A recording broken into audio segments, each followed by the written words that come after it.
కందుకూరు నియోజకవర్గం గుడ్లూరు మండలం దారకానిపాడు ఆ గ్రామాన్ని కూడా హోంమంత్రి వంగలపూడి అనిత, మంత్రి నారాయణ, కందుకూరు నియోజకవర్గ ఎమ్మెల్యే ఇంటూరు నాగేశ్వరరావుతో పాటు పలువురు నాయకులు పరామర్శించడం జరిగింది.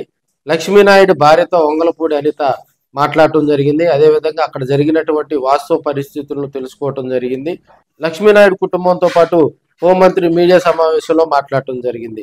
దీన్ని రాజకీయం చేయొద్దని, కులాల మధ్య ఆపాదించడం తగదని హోంమంత్రి తెలపడం జరిగింది. పోలీసులు ఇమీడియట్ గా స్పందించి హరిశ్చంద్ర ప్రసాద్ వాళ్ళ తండ్రిని కూడా అరెస్ట్ చేయడం జరిగిందని, వారికి శిక్ష పడే విధంగా రాష్ట్ర ప్రభుత్వం కృషి చేస్తుందని, అదేవిధంగా లక్ష్మీనాయుడు కుటుంబానికి తాము అండగా ఉంటామని, ఇద్దరు చిన్న బిడ్డలతోటి ఆమె రాబోయే రోజుల్లో ఇబ్బందులు పడకుండా ఆమెకు ఆర్థికంగా కూడా రాష్ట్ర ప్రభుత్వం అండగా ఉంటుందని, వారి కుటుంబానికి అన్ని విధాలా కూడా తెలుగుదేశం పార్టీ అండగా ఉంటుందని ఆమె తెలపడం జరిగింది. హోంమంత్రి మరి దారకారపాడు వస్తున్న సందర్భంగా కూడా భారీ బందోబస్తు ఏర్పాటు చేశారు.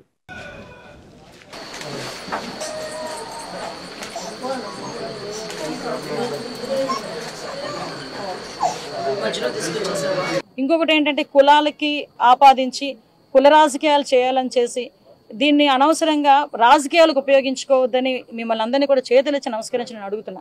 ఎందుకంటే ఈరోజు మీకు వీలైతే అమ్మాయికి సాయం చేయండి, వీలైతే అమ్మాయికి భరోసాగా నిలబడదాం, ఆ కుటుంబానికి భరోసాగా నిలబడదాం.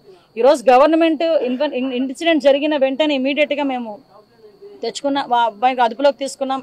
డిపార్ట్మెంట్ వాళ్ళు ఇమీడియట్గా కేసు ఫైల్ చేసుకొని పోలీస్ శాఖ తరపున మేము అన్ని కూడా ఎంక్వైరీలు కూడా చేసుకుంటున్నాం, రిమాండ్కి పంపించుకున్నాం. ఈరోజు ఇన్వెస్టిగేషన్ కూడా చాలా వేగవంతంగా చేస్తున్నాం. ఈ రకంగా బ్రూటల్గా చంపిన తర్వాత ఎవరు కూడా బయట తిరగడానికి వాళ్ళ అర్హత లేదు.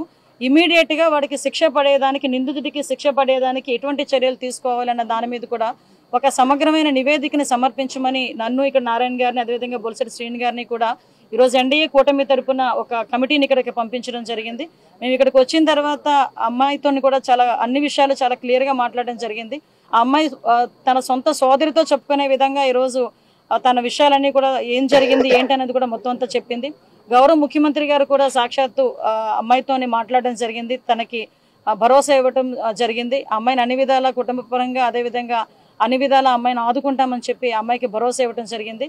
ఈ అమ్మాయి ఒకటే కోరుకుంటుంది, ఈరోజు నన్ను ఇబ్బంది పెట్టి ఈరోజు నా బిడ్డలకి తండ్రి లేని వాడిని చేశారు, నా పిల్లల్ని తండ్రి లేని బిడ్డల్ని చేశారు, నాకు అన్యాయం జరిగింది, వాడికి ఎట్టి పరిస్థితుల్లోని శిక్ష పడాలి, ఎట్టి పరిస్థితులు బయటికి రాకూడదు, నాకులాగా ఏ అమ్మాయికి కూడా జరగకూడదు అని నన్ను దండం పెట్టి అడిగింది అమ్మాయి. నిజంగా చేయాల్సిన బాధ్యత కూడా మా అందరి మీద కూడా ఉంది ఈరోజు.